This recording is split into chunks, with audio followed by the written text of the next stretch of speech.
Welcome to Shidduch University, Shidduch U from Adai Ad. Hi, I'm Devora Krasnianski, and in this series, I invite experts and professionals to talk about all aspects related to shidduchim, dating, and relationships.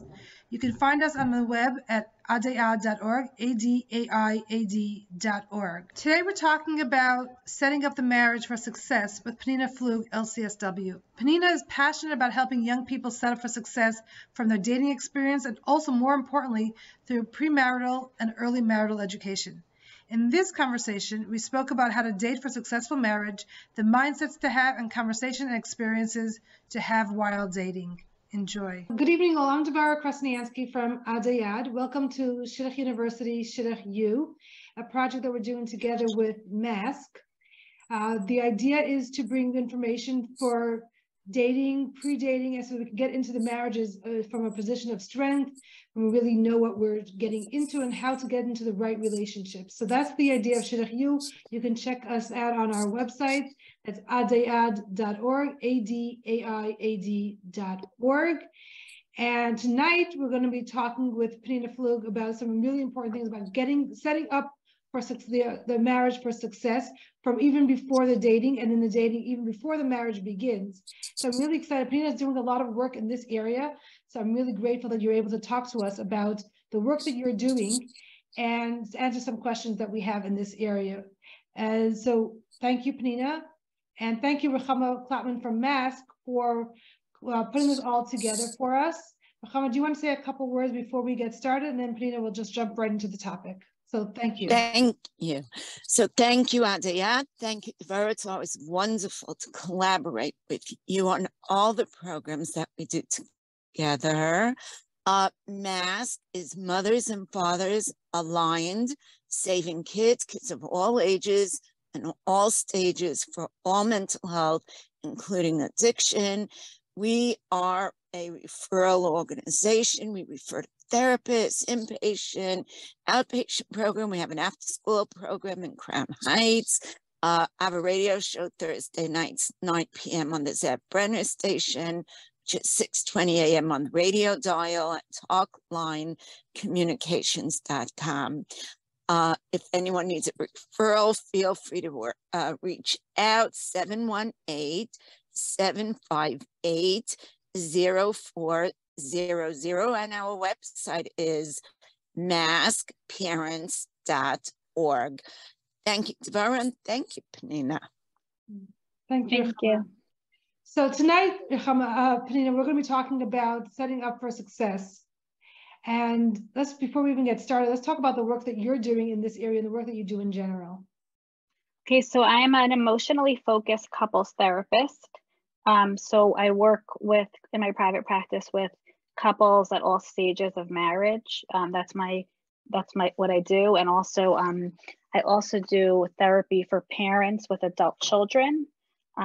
So repairing bonds, reconnecting, and I've been doing that for a long time. More recently, I got involved in premarital education with engaged couples and newlyweds, trying to help them set up their marriages for success. And also, I'm also involved in training therapists and college teachers to teach premarital education.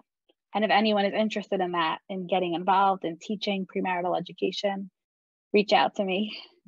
So I'm really excited. I've seen the outlines of your programs. I've seen little tips of it. So I'm really excited that we'll be talking about it, because I so believe in what you believe, that the education before the marriage starts, before the problems start, setting it up before there's any issues, and getting to set it up for uniquely who the two of you are, I think is so important. So I really like the work that you're doing. So, and I hope that it's out there and spreads, because it's so important. I do work and you do work after when there's challenges, and we both know that there are things that could have been prevented, or if it was set up more effectively in the beginning. So yeah, I mean, that's how I got involved, seeing the problems after that could have been prevented in many cases. So we're talking today about shidduchim, so it's even before they are a couple, then when they're dating. And so I like that. I find that's even a more important time, just as equal or more important time, to be starting to really set up for the success of the couplehood, because even if to help them get into the right couplehood. Sure. So that's what I wanted to be talking about tonight. So what issues should be the focus in the dating process? Okay, so I think that in the dating process, the issue should be developing a healthy connection with someone, a healthy relationship. And I do think that the main thing that I always try to tell daters is like, you have to think of the big picture, right? So a lot of our daters are looking at resumes and what occupation someone's going to have and what yeshiva or seminary they went to. And I kind of always say to like daters that I'm talking to, can you look at the big picture? Like, what do you think is going to make you happy sitting alone with your husband in your apartment or your wife in a few years? Is it going to matter what job they have or what seminary they went to? That's not what's going to matter. So I really think that a lot of us get so, parents, shidduchim, get so worked up and like looking at timelines, and we're not looking at the big picture. Something I heard that I thought was so on target was I heard a Rav say on a different podcast, we're not looking to get couples to their first anniversary. We're not looking to get them married. We're looking to get couples to their 50th anniversary, right? So I think if people would think about that, they wouldn't rush these couples along on making the most important decision of their life. You're impacting future generations. It's not a light decision. And I don't try to scare daters, but I just say like what's the rush? Like you shouldn't walk down that aisle having concerns about the match. Of course, marriage is a new stage and it's anxiety provoking. It's a new stage, but you shouldn't be worried about the match, you know, when you're walking down the aisle. It should feel right. It should be right. And it should be right about be right on the right kind of things, not height necessarily, or family they come from. That's what we're talking about, is understand that we're not just trying to get married, we're trying to be married for 50 years, 50 plus years. Right. And it's our daters are young. So it's really the parents' job for us to guide our dating children in the right direction and to really be involved in that process. Like, you can't expect them to figure this out on their own, 20-year-olds, right? Right. But then again, there are some parents who get very involved. So that's like that. Right. That's not good either. Right. So what can parents do? Like, what is it when we say this, the parent's role? The parent, and I would like to just add that sometimes it's a teacher or a mashpia or an advocate who's taking the role of the guide. And sometimes it's not always the parent. Sometimes parents can't be too objective enough. Right. Everyone needs some mentor, right? Some mentor in the process. It's not always going to be a parent. That's 100%, right? It has to be someone who's a healthy relationship role model. We talk about that a lot. We need healthy relationship role models. A lot of us don't have them. So if we don't have one, we have to find someone. But it's not something that a 20-year-old, even 25-year-old or 30-year-old should be doing totally on their own. Just because they're old enough to get married and technically it's their decision, it really is something that they should be doing with some support and guidance. Correct. And also, like, if you think about it, we're not going to go to a new job without preparation. We can't even get a driver's license without a test. So why would we think anyone can get married without any help just because they become 19 years old? Like the flip of it is, like we say, that they are old enough to get married. They're the ones going to be in the marriage.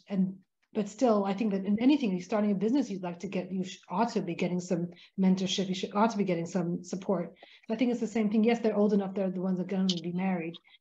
But I don't think that anyone should really try to think that they should be doing this totally on their own. No. And also, I think that's something so important about preparing like daters through the shidduch process and newlyweds and engaged couples. As I always tell them, everyone needs help. Like, it's a strength to ask for help. We're stronger when we lean on healthy and we have a support system. So it's normal to need help. We have to destigmatize that, right? We all need help. We all benefit from help, even if we don't need help. But we don't have a problem, we can benefit even better with the help and support. But especially newlyweds and daters, it is a major transition, right? So we should look for guidance. Yeah. So what is the role of the guide, whoever it is, the parent, the mashpia, the advocate? What is their role?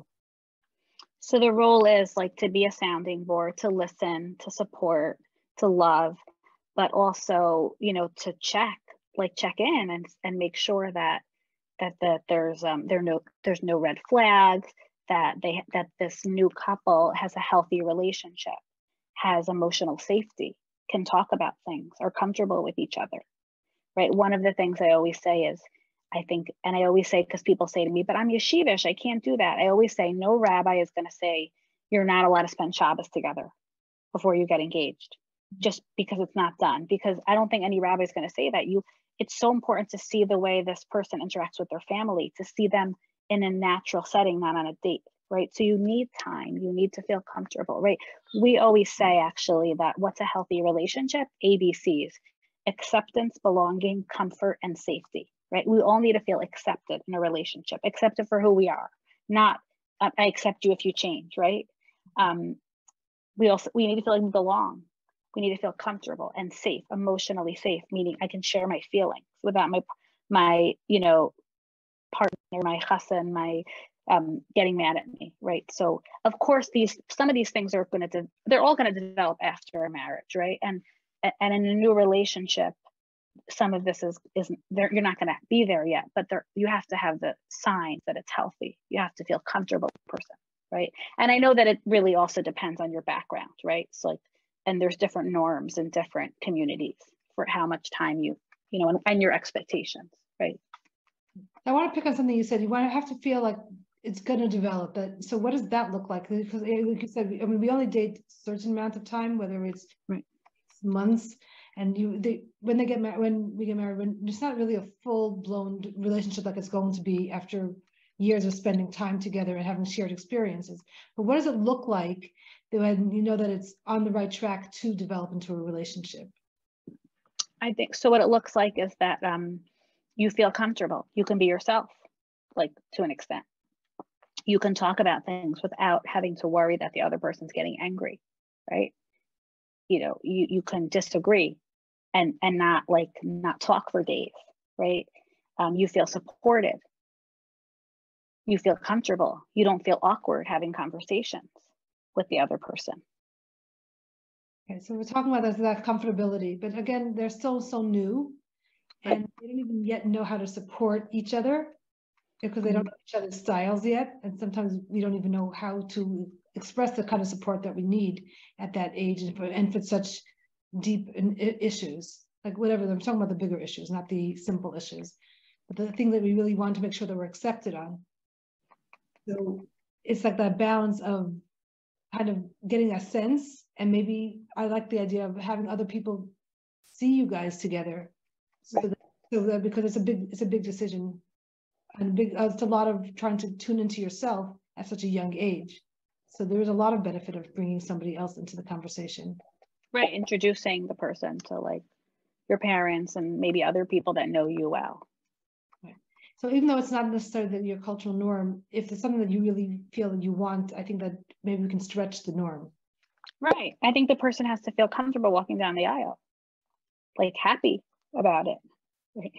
And I think that a big problem is that because there's so much pressure and talk about the shidduch, the shidduch crisis, that people do feel like this is an issue I hear a lot from daters. Well, I already invested 6 weeks, like the thought of starting over. And I know that is hard, but if you think big picture, that's not a reason to keep going in the relationship, right? Because you have to start over. Because I always say, like, it is hard to be a single person for a while. However, it's better to be single than unhappily married.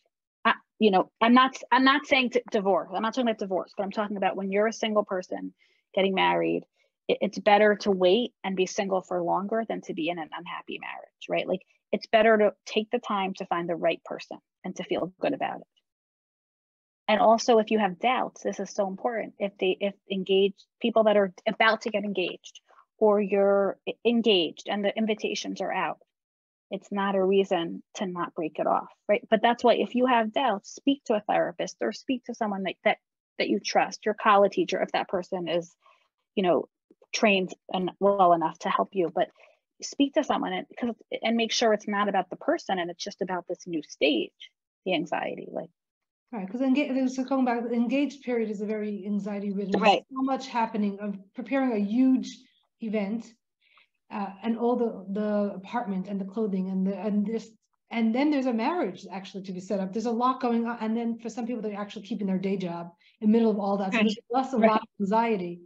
Right. So what I always recommend is date longer, get to know that this relationship is on track, and then kind of see the engagement period as logistics. Right. So you should be really ready to get married by the time you get engaged. Right. Date longer and have a shorter engagement.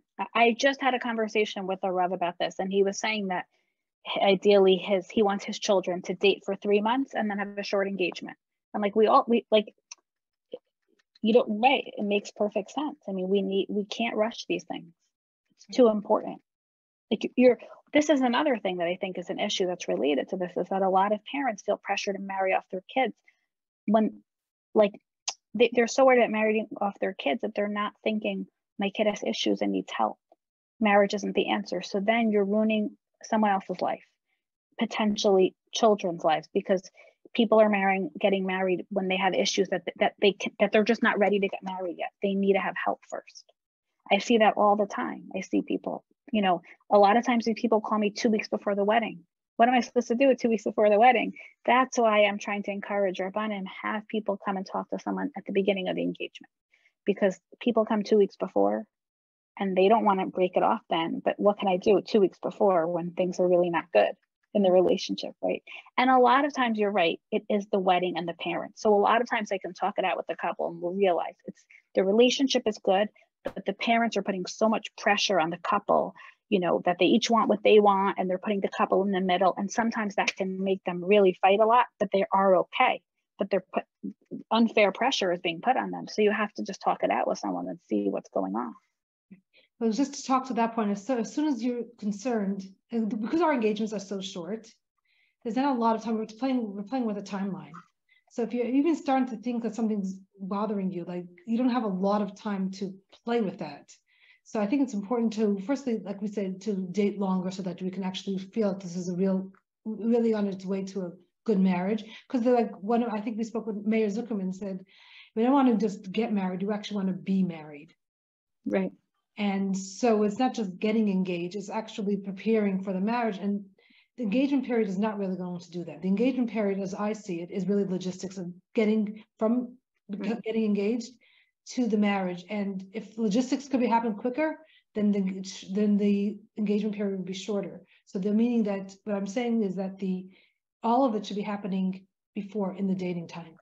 Right. Figuring these things out, if it's a good relationship. And a lot of times people start questioning it during the engagement, but they don't want to cancel the wedding. So, well, there is to say that some people, after the commitment of the engagement, which is not quite the commitment of a marriage, some people let their hair down, or whatever the expression you want to use, right, do start to notice things. So it's not to say that don't notice, like, just don't, it's not to say just see this as a logistics time. It is still the last time to keep your eyes open. Again, I just don't want to frighten anyone.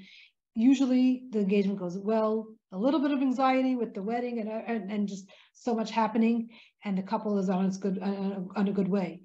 But it's still time to keep your eyes open. But I still think that's more of it should have been happening earlier. Right. Most engagements go smoothly. Most marriages go smoothly. Then, however, I think the point of why we're doing this is because we're just saying it's too important to not prepare for this. Why not? It's a no-brainer. Why wouldn't you want to be as prepared as possible to start this relationship off on the right foot? So it could be amazing, right? Why wing it? So let's talk about your favorite thing of this premarital education. Right. What can many people be talking about when they're dating? I mean, of course, we want premarital education. I think the education doesn't come from within themselves. Really, the idea of education means it's coming from somebody else, because there's so much to learn. But so what can people be talking about their marriage or their potential marriage when they're dating? What are some conversations to have? I think about priorities. Priorities in terms of work home balance, family values, right? What their family rituals, what it's like in their homes, like what are do you talk about feelings in your house, right? Like family relationships, talking about the person's relationships with their parents, grandparents, siblings. Money. Right. I think, again, the main thing is not what you're talking about, but are you comfortable talking about it, right? You have to be able, I just was asked this question. You have to be comfortable to say to the person you're dating, you know what, I'm not ready to get engaged yet, you know, without having a fear that the person's going to end it, right? I need a little bit more time, or like you have to feel like the person is safe, emotionally safe, right? This is another thing to look out for when you're dating. Like, does the person I'm dating get insulted over a lot of things? Are they too sensitive? Like, can they handle conversations? Like, how do they, you know, try to notice a little bit how they deal with their emotions? And then again, like you were saying, most people don't see the family until they're engaged. So why not spend a little time with the family while you're dating? Right? You want to see how the person interacts with their family, how they treat other people. Right. Some of our daters just don't see anyone else. I mean, they see the bus boy and the waiter, but or the parking valet or thing, but not people that are really in his or her life.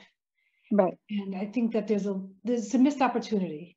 I know it's not the cultural norm necessarily, but I think that's a missed opportunity, and I think there's a lot that can be seen. It can be reassuring, or it could be helpful to see, you know, some that they really don't get along with anybody else, or don't get along in a way that you feel comfortable. Right. I mean, and the flip of it, some people say that, yes, but if they saw my family, then they wouldn't want to marry me. And I think that's anything that someone may not want to marry you is the thing that you actually should make sure that they know about. That goes back to your areas of acceptance. Right. Right. But I understand the person might be afraid. They might feel like my family is not okay and I'm okay.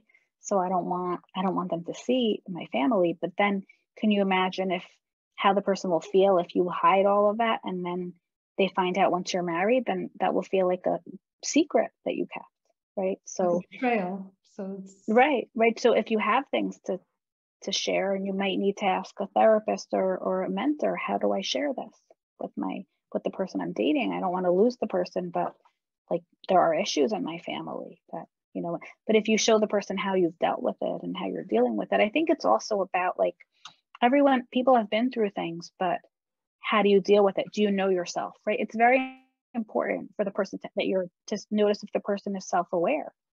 Like we all have our weaknesses. We're all human, right? We all have our strengths and weaknesses. So is there self-awareness? I think that's very important to look for. So that. And the self-awareness, and also like how they're aware about it. If they're self-deprecating because they're aware of it, rather than accepting of themselves, I think it's a big difference. Right. And if the person's been through things, you want to see that they've dealt with those things. They've been through trauma, or, you know. So we did a whole series on if people had addiction in the past, trauma. So if anyone wants, I'll put in the show notes the links to those episodes, because we really discussed it at length, because like you said, it might see that they came out stronger on the other side. If they're really in the throes of it, then they could eventually be a wonderful person. But right now, if they're still in the trauma of it, then maybe they're not ready to get married, even though they may be really lots of fun or very exciting. But as we're talking about, like we said in the beginning, we're talking about a successful marriage, not just successful or fun dating. Right. I think that the daters need to keep in mind, like if I have things that I need to work on, like I'm better off starting to work on them. I'm going to have a happier marriage if I can give more. And so if I notice issues that I have, start working on them while you're dating, don't wait. Okay. So what are some things going back to your really exciting, your projects, what are some things you wish that couples knew before they got into the problems that some of them get into? Premarital education, what are we talking about? What do I wish people knew before they commit to marriage and before they get into the marriage? Okay. So one thing I wish people knew before they got married was that I think that before marriage, I want people to kind of have the right perspective of what are their priorities, right? Like what is going to create a happy marriage is that the couple has to first have a strong foundation, right? That is the foundation for the whole family, the couple's relationship, right? You're impacting future generations, right? So that's something that has to be worked on and nurtured, your relationship, right? That's the priority. I'm trying to build a a happy marriage. It's work. Great, good marriages take work, right? They don't just happen on their own, like some of us think, because we look at other people or we see movies or other people and we assume it's just easy and that's it. Like good marriages take work, right? And all of us have different relationship role models, right? So we're all coming in with different preparation. So that's one thing, that it takes work, that many people need help, especially in the beginning in Shana Rishona, right? And it's a strength to ask for help. It's not a weakness. It's not something to be ashamed of. If we don't get help, that's something that can be, detrimental. So it's normal to need help in this relationship. We react differently in a love relationship, right? We're more scared. We get more upset when things don't go right in a love relationship. So it takes work. Ask for help. Don't expect your spouse to read your mind. You need to tell your spouse exactly what you want. And if they say yes, great. But I have couples tell me this all the time. He should know. Like, no, he shouldn't know. Even if you're married 25 years, you still tell him what you want. And if he does it, great, right? He can't read your mind. He can't read your mind. She can't read your mind. Say what you need. And that's, again, any issue that couples come to me with, whether it's money, in-laws, parenting, we approach it the same way. We work on the communication and the connection. If you have healthy communication, a healthy connection, you can handle anything as a couple, right? So what else? This is something that I'm seeing a lot now in couples issues, early married. When you get married, the two of you are in the middle. You're in the inner circle. You come first. Everyone else is outside of that, right? So you have to defend your spouse, take your spouse aside. You still have to respect your parents, but it changes a little because now your spouse comes first. And that's something that a lot of young couples struggle with, a lot, and it creates so you have to remember that your spouse now comes first, right? So if there's issues with parents or in-laws, you defend your spouse, you validate your spouse if they're upset. That's something else that I wish couples knew before. That when your spouse comes to you and they're upset, or your chassan or kala, they usually want validation and not advice. They usually want you to validate their feelings. Right. And that's going to come up a lot during engagements, right? And Shana Rishona, there's going to be things, right? So the other thing is that it's not about it doesn't matter who's right? What matters is the space between you, right? So if something goes wrong, I'm sorry, even if it's not my fault. But it's not just I'm sorry. It has to also come with understanding. I get why you felt like that. That must have hurt, right? So I don't know if I'm saying too much for this answer, or I should I think this going. Is good. I think that when we're talking about dating specifically, I think we're looking for just little inklings of this, because we're not going to have major disagreements during dating. Right. This may not be a couple. But I think, and even talking about other couples' family and that they are a center, I think it's really important to come into dating knowing that and getting a sense if someone is really too enmeshed with their family and really will always see their family as first, then we'll decide if you want to be part of that. I mean their bio family, not their new family that they're creating. Yeah. So I think these are things to know, to look out for. To know, first time, to change your own mindset about, but also to look out for, whether you have direct conversations or just hear for it. Not that it's an absolute deal breaker if somebody is a little bit too enmeshed with their family. You can talk about it, but if you can't talk about it, I think, like you said, communication is key. So we say that, actually, I don't see it that way. And what I always advise dating couples is to at least say a couple times, actually, I see it differently, just to see that you can say that and that it's received. Right. Find something that you, and if you see exactly the same when you're dating, like I'm also curious about what's going on, that you really don't allow yourself to have your own opinions. And to find that two people, a man and a woman, have the same exact opinions on everything is right. You need to have a voice. Right. So I encourage people to say I see it differently, or I have a different experience with it, or whatever language you choose to use. So these are some of the things that you can actually bring up if you see that someone is wonderful, but you think that they are too close to their family, and will And that's how you assess for emotional safety, right? Like you have to be able to say things that are different and it be okay. Then I spoke to Shanna Friedman. The person can't get angry at you for making mistakes. Right. When I spoke to Shanna Friedman of Shalom Task Force, she mentioned that it shouldn't get engaged until you have at least one conflict. You have to see how you work through the whole conflict from before, like, am I afraid to bring it up? How did I feel during the bringing it up? And how did I feel after? Was I validated? Was I accepted? Was it heard? Not necessarily did she have to change their opinion because to match mine, but what was the conversation like? And I think that's what we're looking for in the dating, is just to get some experiences of your communication, of your connection. Right, 100%, yeah. So I want to talk a little bit about as you're dating, talking about the importance of bringing in premarital education or early marriage education, or bringing in a therapist into the conversation. I think that conversation itself is a conversation that everyone should be having. And what do you think about getting this education? Right. That's a great idea to bring it up before and see what they think, because that will tell you something, right? Are they open to growth? Are they open to looking at themselves? Are they open just to the idea that we're not going to 100% get along in every single way? Because I always say, like, male and female, there's no way that you're always going to have the same perspective.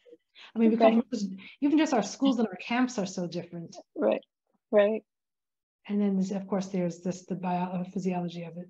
So I think that. And how does the family feel about premarital, and how do the parents feel about it? I think that's important also, right?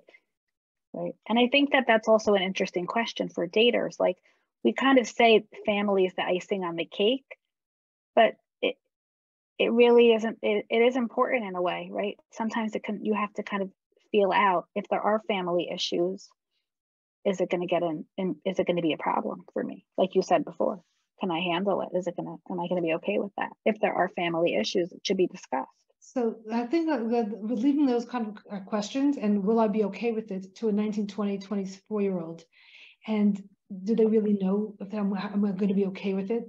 So what do you suggest people do to bring up those conversations with their parents? She just told me that her parents are whatever, the potential machatanim are whatever. Do you suggest talking to your parents about that, or specifically not talking to your parents so that they don't necessarily know the issues with the machatanim? What are your thoughts on that?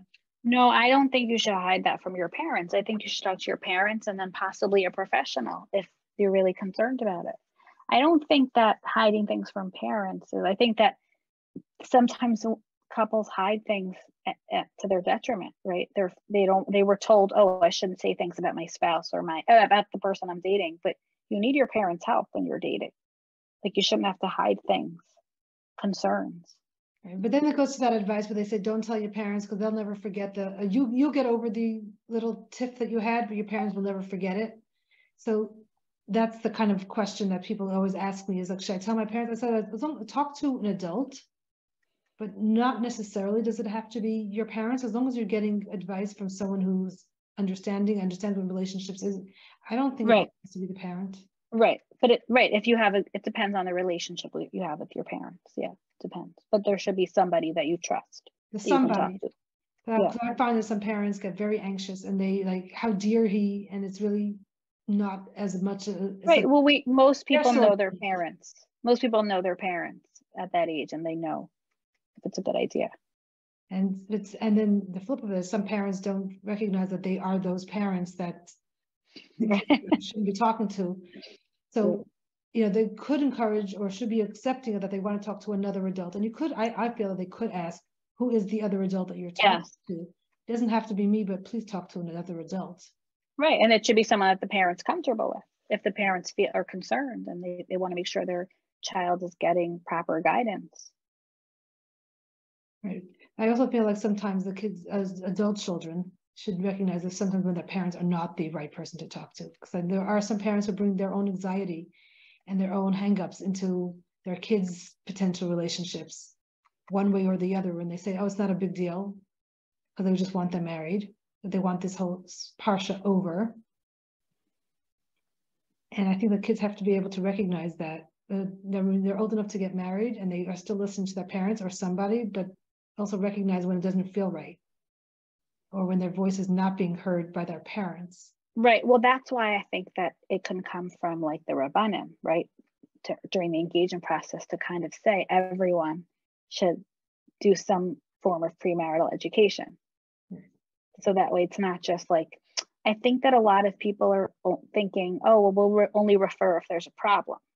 But that's the wrong approach. So that way, if the parents are not, like you said, the parents are rushing the kids to get married, the kids don't realize there's something wrong. If the Rav is saying who's doing the wedding, it's a good idea for everyone to talk to, a premarital educator before the wedding, in case you have any questions. Or so when we're talking premarital education, are you talking about the two of them learning together, or are they learning separately, like together with their chassan teacher and their college teacher separately? Together. That's the way I see it. It's Not that different they're than the college teacher and the chassan teacher, but I think now we're trying to bring them together as a couple, and each other's nuances is what we're really talking about, not theoreticals anymore. Right. It should be as a couple, right? And that's another thing that a lot of chassan and college teachers are starting to like refer, their couples to talk to someone before. Right. So I think it's so important, and I've done that with my children, my first children. I didn't think, it wasn't in my purview at the time. But I think it's so important to actually get some sense of who are we, and then as we become a we, who are we? Like, I think that there's only so much we can do when we're engaged. So I think that premarital is important, but I think also early marital is also important, because now that we actually are living together and we see some of these things that we need to work through. Right, well, that's what I tell the couples. I say, like, from couples who don't know each other that long, I say, let's meet once or twice before the wedding and then meet after the wedding when it's less theoretical. Well, also the engagement is so busy that sometimes it's just right. enough time. Right. So I think that's you and I are both big proponents of this premarital and then early marital education. I think that we really should figure out how to get this to everybody. Right. It's so exciting to see that the impact that will make on the Shalom Bayis, and I think that really on the whole community, through the Shalom Bayis, through the whole community, because it's like there's so much to talk about. Because while we're really so focused on getting them to the chuppah, I'm more focused about how the marriage goes for the next 50, 60 years and the children. Right. So again, when we're talking about dating, there's so many different topics. Is there anything that you've seen that people kind of forget to talk about?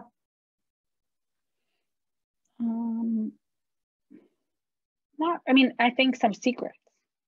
Yeah. That I don't think they forget. I think, like we talked about, and I think that they have to realize that if there are secrets and then the person finds out after, it's so much worse and it feels like a betrayal that needs a lot of repairing. Whereas if you talk about it before and it's not a secret, like if it's a secret and then after the wedding, it's when the person finds out, it's much harder to deal with. Right. So I think in terms of forgetting, I think maybe people do forget to talk about family dynamics. Like, what's your family? Like some people meet Apple L'chaim, right? Or the day before. Right. And then, they go for Shabbos and they're like, whoa, I didn't expect this, right? So I think that's something people forget to talk about. I think people remember to talk about money, usually. They forget to talk about families. And I think it's not that, you didn't ask me. I think it's something that you should want to know that you're accepted with whatever it is, especially things that some people may not accept, or things that you don't want to cover. Don't just wait to be asked. I think that those are especially those things that you have to cover. The number of siblings you have is not something that you have to cover. Somehow it gets covered. But the idea that you had a sibling that was very challenging and it affected the whole family dynamics, I think some people don't want to cover that. And I think that's important to cover. And now they have some of these games. I think some of the games are helpful to bring out some conversations. So I actually created a game. I usually carry it, but I don't have it. I call it convos, which are conversation starters. And they're really important questions. It's on the one hand, topics to make sure that you cover, but also some of the questions that we have are help you share who you are. There's no right answer. There's no wrong answer. It's not information. It's just like, what do you prefer? And that kind of starts conversation. So I'm really excited. That's great. That. And of course, some of the questions actually can go into Shana Hashem. Some questions I would say are, this is the couple you are. So like, don't ask certain questions because it's kind of, you're here now. But it's really important to, I think, to cover these things and to make sure that you're accepted. Part of the, to me, the experience of dating is, on the one hand, to get to know the other person, but to get to know that they accept who you are and that you feel comfortable in the experience of the uncomfortable topics. Right. I mean, it's very easy to have fun together. But that's not where the challenges of a marriage come. It's not like the biggest challenges of a marriage is not like, oh, you like to go hiking and I like to go, you know, bowling. Those are the small things that you can just figure out. It's the much bigger things. And you want to make sure that you can actually have conversations, because some people can't communicate. They just shut down on the big topic. Right. So you want to see that before. You should have enough conversations that you'll see that what happens when you talk about something difficult. Right. I find that some people, they're like, oh, they didn't have the conversation because we're so new to each other. So we didn't really have a full conversation. They start coming up with answers about why he it's probably because he doesn't feel comfortable yet, because we don't even know each other, and start making answers for why the communication didn't happen. Or they say the same thing about themselves. It's like, oh, I just don't feel comfortable yet because I don't really know him, so that's why I'm not having the conversation, without fully understanding that you may not be wanting to have a conversation because you're not a communicator. And it's not so much on the not so much about it. Or the flip, some people feel like if he was a good listener, or she was a good listener, then I would be able to open up. And now they're putting the pressure, they're putting the onus on the other person when it's still me not being a good communicator. So I find, like, look at yourself in the dating also, not just how does the other person communicate, but how do I communicate or not? How do I share or not? And see what's going on in that way. Right. I mean, I do think that it's one positive change, and like more recently, is that a lot of daters are talking to dating coaches. And I think that's very helpful. But again, like, you have to go to, you have to find out that your dating coach has some training. So I think that's important. The parent has to help the child speak to the dating coach first, find out what experience, if it's a good match, just like you would do with a therapist, right? But I think that dating coaches can be so helpful. And I think it's great that I don't think that there's a stigma for dating coaches as much as there are for therapists, which unfortunately, right, there's still stigma with some, many people are much more open to therapy today. But I do think that dating coaching, nobody did that when I got married, nobody. Like, and now I think it's really like in style. I think that people talk, or a lot of people are doing it and talking about it. And I think that can be very helpful.